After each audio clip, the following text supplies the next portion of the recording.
بسم اللہ الرحمن الرحیم۔ اگر کوئی شخص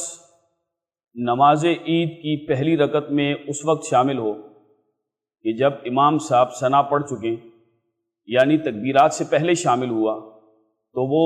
چونکہ تکبیرات پا لے گا امام صاحب کی ابتدا میں، تو وہ امام صاحب کے ساتھ تکبیرات کہہ لے۔ لیکن کوئی شخص نماز عید کی پہلی رکعت میں اس وقت شامل ہوا کہ جب امام صاحب تکبیرات کہہ رہے تھے،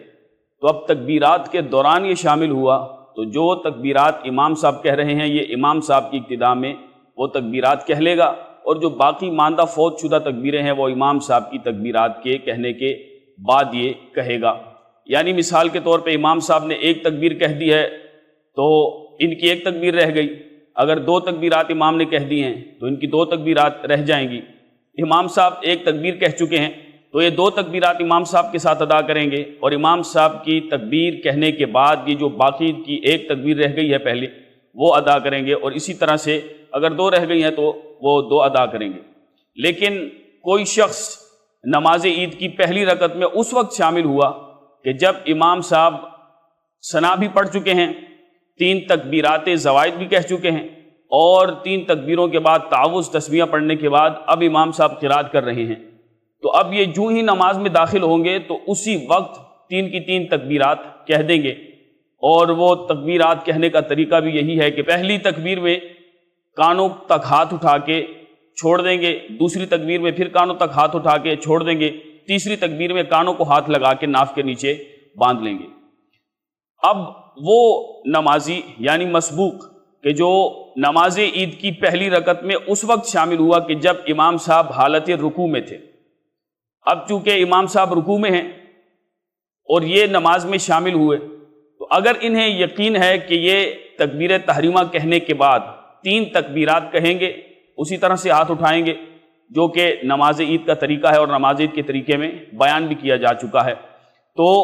اس کے بعد یہ تکبیر انتقال کہتے ہوئے امام صاحب کے ساتھ رکوع میں شامل ہو جائیں گے، تو اب تو یہ کھڑے کھڑے تین تکبیرات کہہ دیں۔ لیکن انہیں یقین ہے اور معلوم نہیں کہ امام صاحب کس وقت رکوع میں گئے تھے، اگر میں تکبیرات کہوں تو امام صاحب رکوع سے سر اٹھا لیں گے، رکوع سے واپس قومے کی طرف پلٹ آئیں گے، تو لہٰذا میری رکعت رہ جائے گی۔ اس صورت میں یہ تکبیر تحریمہ سیدھے کھڑے ہو کر کہیں، کیونکہ سیدھا کھڑا رہ کر تکبیر تحریمہ کہنا یہ انتہائی ضروری ہے۔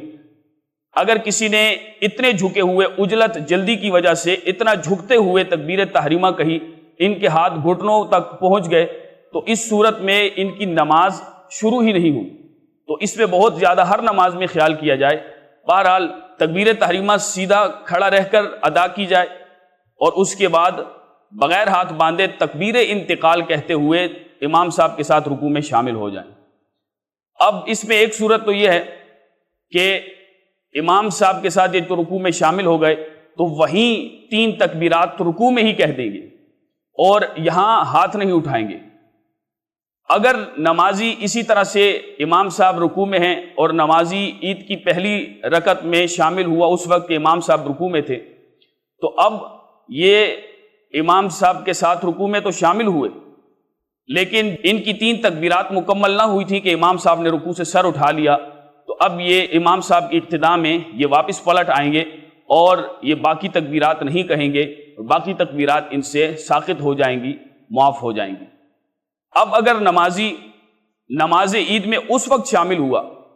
کہ جب امام صاحب پہلی رکعت کا رکوع کر چکے تھے، یہ رکوع کے بعد شامل ہوئے، چاہے پہلی رکعت کے دو سجدوں میں سے کسی سجدے میں شامل ہوئے یا دوسری رکعت کی ابتدا میں شامل ہوئے، تو یہ دوسری رکعت امام صاحب کے ساتھ تو پا لیں گے، لیکن اگر یہ امام صاحب کو رکوع میں پائیں تو اب اس صورت میں وہی تمام صورتیں ذہن میں رکھتے ہوئے تمام تکبیرات کہی جائیں گی۔ ایسا نمازی یعنی مسبوق کہ جو بعد میں امام صاحب کے ساتھ نماز عید میں شامل ہوا، اس وقت شامل ہوا کہ جب امام صاحب دوسری رکعت کا رکوع کر چکے تھے، یعنی ان سے دونوں رکعتیں فوت ہو چکی ہیں، اور دوسری رکعت کے رکوع کے بعد کسی سجدے میں یا امام صاحب کے ساتھ تشہد میں یہ شامل ہوئے، تو اب یہ اپنی چونکہ ان سے دونوں رکعتیں فوت ہو چکی ہیں تو امام صاحب کے سلام پھیرنے کے بعد یہ ادا کریں گے۔ اگر ایک رکعت فوت ہوئی ہے اور ایک رکعت یعنی دوسری رکعت انہوں نے امام صاحب کے ساتھ ادا کر لی ہے، تو دوسری رکعت امام صاحب کے ساتھ تشہد میں بیٹھیں گے اور عبدہ و رسولہ تک پڑھ کے یہ خاموش ہو جائیں گے۔ امام صاحب اپنی بقیہ نماز مکمل کر کے سلام پھیریں گے، تو سلام پھیرنے کے بعد یہ اپنی نماز اسی ترتیب پر مکمل کریں گے، یعنی جیسے پہلی رکعت پڑھی جاتی ہے کہ سبحانک اللہم پڑھیں گے، یعنی ثنا مکمل پڑھیں گے۔ ثنا کے بعد یہ 3 تکبیرات اس انداز سے کہیں گے کہ پہلی تکبیر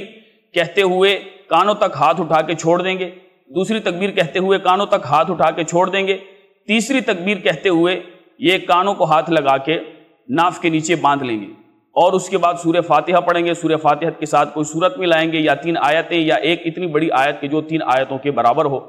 اس کے بعد یہ رکوع اور سجدہ کر کے اپنی بقیہ نماز مکمل کریں گے۔ وہ نمازی کہ جو امام صاحب کے ساتھ تو شامل ہوئے